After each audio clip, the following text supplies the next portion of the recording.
दोस्तों इस particular week के नेक्स्ट 2 डे जो बचे हुए हैं वो बहुत इंपॉर्टेंट रहने वाले हैं क्योंकि यहाँ से फेड, ट्रम्प और यूएस के नंबर्स तीनों का इम्पैक्ट स्टॉक मार्केट पे देखने को मिलेगा।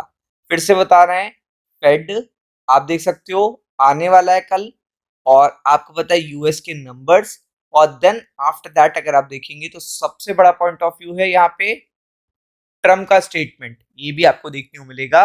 तो इस वीडियो में डेट टाइम शेड्यूल के साथ साथ कौन कौन से नंबर आने वाले हैं, क्या क्या इवेंट होने वाले हैं, टाइमिंग क्या रहेगी, सब हम लोग यहाँ पे डिस्कस करने वाले हैं। तो वीडियो के अंत तक बने रहिएगा। 10 की फैक्टर नहीं डिस्कस करेंगे, हम लोग केवल 4 फैक्टर डिस्कस करेंगे। तो अगर आप देखेंगे तो मार्केट पूरी तरीके से आपको पता है कंसोलिडेशन के जोन में है, और मार्केट कंटिन्यूअसली देखिएगा अपने बिहेवियर, एक पैटर्न को फॉलो कर रहा है। मतलब पैटर्न बिहेवियर है, एक स्मूथ बिहेवियर है। बट आपको पता है कि जब बड़े इवेंट्स होते हैं तो मार्केट बड़ी वोलेटिलिटी, बड़ा देखिएगा रिस्क, बड़ी चीजों को लेकर आता है। तो सेम सिनेरियो यहाँ पे भी देखने को मिल रहा है कि जब डेटा आने वाला है तो सबसे पहले सबसे इंपॉर्टेंट है कि जब से देखिएगा ट्रम्प ने, आपने देखा होगा ट्रम्प ने जब से देखिएगा नॉमिनेट करा है एक नए गवर्नर नेम को, न्यू गवर्नर नेम को जब से नॉमिनेट करा है, तब से अगर आप देखेंगे तो एक बहुत कॉमन बिहेवियर ये है कि अभी तक जेरन पावेल ने कोई भी स्पीच नहीं दी है। तो ऐसे में ये स्पीच बहुत इंटरेस्टिंग रहने वाली है जब उनको पता चल जाए, जब उनको पता चल चुका है कि उनका रिप्लेसमेंट कौन आने वाला है। तो ऐसे में यहाँ पे सारी एसेट क्लास और देखिएगा पूरा मार्केट केवल एक चीजों पे फोकस करेगा कि यहाँ पे क्या स्टैंड है, क्या स्टैंड है फेड का, क्या स्टैंड है इन्फ्लेशन का, क्या स्टैंड है, मतलब कौन कौन सा सिनेरियो है, क्या सिनेरियो देखने को मिल रहा है, वो ज्यादा मायने रखेगा, वो सिनेरियो ज्यादा मायने रखेगा। तो इस पॉइंट ऑफ व्यू से अगर आप देखेंगे, एक तो नंबर आने वाले हैं, और दूसरी बात देखिएगा सबसे इंपॉर्टेंट है कि नंबर के साथ साथ यहाँ पे इतना बड़ा देखिएगा अपडेट आने वाला है। तो इसके लिए पूरी तरीके से प्रिपेयर्ड रहना है। तो ये चीज देखिएगा जब वो बोलेंगे तो उसका इम्पैक्ट पड़ेगा, साथ में उनके पास डेटा होगा, जीडीपी के नंबर्स होंगे, जॉबलेस क्लेम के नंबर होंगे, ऑलरेडी जो रनिंग नंबर है वो भी आ रहे हैं। तो सारा डेटा उनके पास होगा, और इसके साथ साथ ग्लोबल मार्केट के भी मल्टीपल अपडेट आने हैं। तो आप देख सकते हो यहाँ पे कल से परसों, मैंने कहा ना 2 दिन बहुत ज्यादा इंपॉर्टेंट होने वाले हैं। मतलब नेक्स्ट 2 डेज बहुत ज्यादा इंपॉर्टेंट होने वाले हैं, इसलिए बहुत अच्छी तरीके से फोकस करके आपको पूरी बात समझनी है।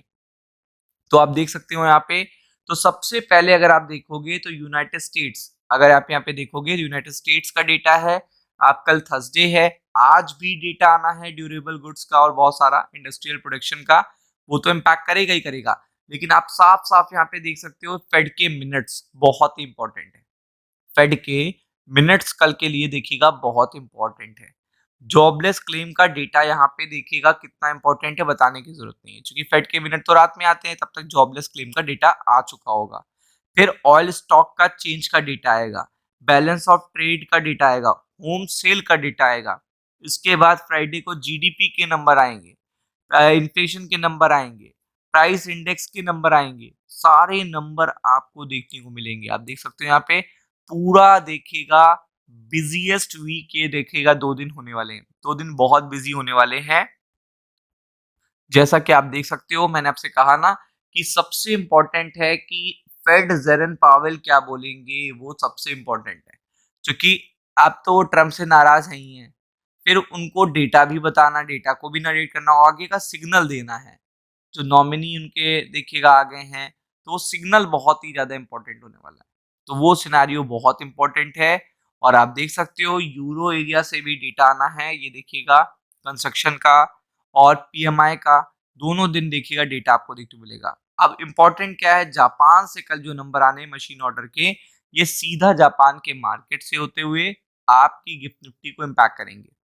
तो इसके लिए पूरी तरीके से प्रिपेयर रहना है। मतलब आपके पर्टिकुलर देखिएगा जापान मार्केट से डेटा आएगा और सीधा इम्पैक्ट करेगा गिफ्ट निफ्टी को। तो ये 9 बजे से पहले ही डेटा आ जाएगा। और फिर सबसे इंपॉर्टेंट डेटा जापान के लिए इन्फ्लेशन का इस समय, क्योंकि रेट का वहां पे बहुत बड़ा इशू बना हुआ है। तो इन्फ्लेशन के नंबर जैसे आएंगे फ्राइडे को सुबह, दोनों ही देखेगा डेटा 9 बजे से पहले ही आएगा, इंडिया के स्टॉक मार्केट के खुलने से पहले ही आएगा। तो दोनों दिन देखिएगा जापान आपको व्यस्त रखेगा, और जितना खराब डेटा उतना खराब मार्केट, जितना अच्छा डेटा उतना अच्छा मार्केट, इस तरीके का सिनेरियो रहेगा। तो इस पे भी आपको फोकस करना है। वीडियो अगर अच्छा लगा है तो लाइक शेयर सब्सक्राइब करना है। Thank you so much.